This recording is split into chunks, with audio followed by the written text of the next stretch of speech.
Là on est direction les fermes, on a pris à balle de course et let's go. On a donc pris nos clics, nos claques, on est parti de Brisbane, direction, entre guillemets, le début de l'aventure australienne, parce que jusqu'à maintenant, c'était un petit peu les premiers pas sur le territoire, on voit un petit peu comment ça se passe, en fait, ça va, c'est pas trop l'inconnu, si on fait un peu gaffe, ils ont des magasins comme nous, on peut se repérer même sans parler anglais, etc. Donc on prend la confiance, on avait claqué quand même pas mal d'économies sur la première semaine dans Brisbane, parce que forcément, dès que tu fais un truc à Brisbane, ça coûte cher.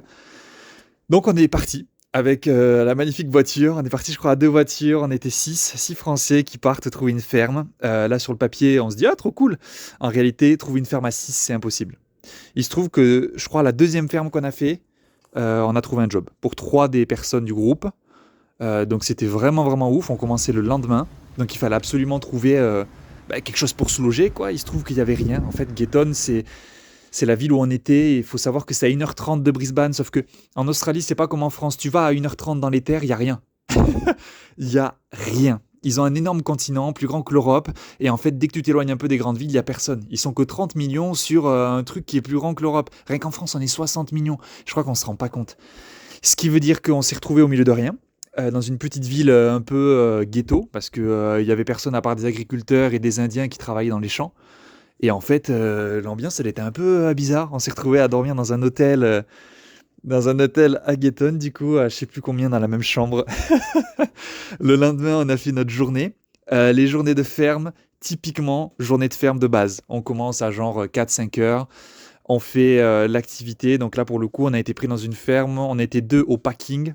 Je développerai plus tard tout ce que ceci représente. Mais grosso modo, on s'est retrouvé donc dans cette petite ville-là, à la découverte d'une Australie profonde, mais profondément peu attrayante, quoi. C'est-à-dire que ça a été une mini désillusion, mais à la fois, bah moi ça m'allait, quoi. Là, j'avais quelque chose que je connaissais pas vraiment, donc c'était vraiment hyper intéressant. Bon, ben là, on a trouvé la première ferme. Tout le monde est hyper happy. On a la voiture, la ferme juste derrière, et demain on commence. Bon, bah là actuellement on a fait tous les motels de Gatton et devinez qui c'est qui est à la rue? Bah c'est nous tous, on est officiellement SDF. Ok, bon, bah premier jour de ferme, on a survécu. On a planté, tu vois, toutes les petites graines vertes là? Je sais pas si ça se voit, mais on a fait tout le champ. Et en gros, il y a le tracteur qui passe devant, avec du coup des gens qui mettent les petites graines, elles se plantent toutes seules. Et derrière, nous on doit tout rectifier, tout ce qui se fait pas bien. Du coup, c'est grave fatigant, j'ai fait genre 2000 squats. Mais c'est cool, genre je trouve le travail accompli est joli. Bon, on a enfin trouvé un logement sur Gatton qui est beaucoup moins charmant que tous les autres qu'on avait fait.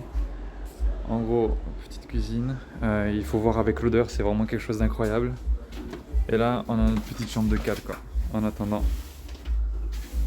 Avec de cafards. voilà, avec des petits cafards et tout bien comme il faut. Bon, ben là actuellement il est 5h28 du matin. Debout pour aller au taf. Et je ne sais que mon 4e jour et je crois que j'en ai déjà marre. Can I have some burger? Oui, some burger.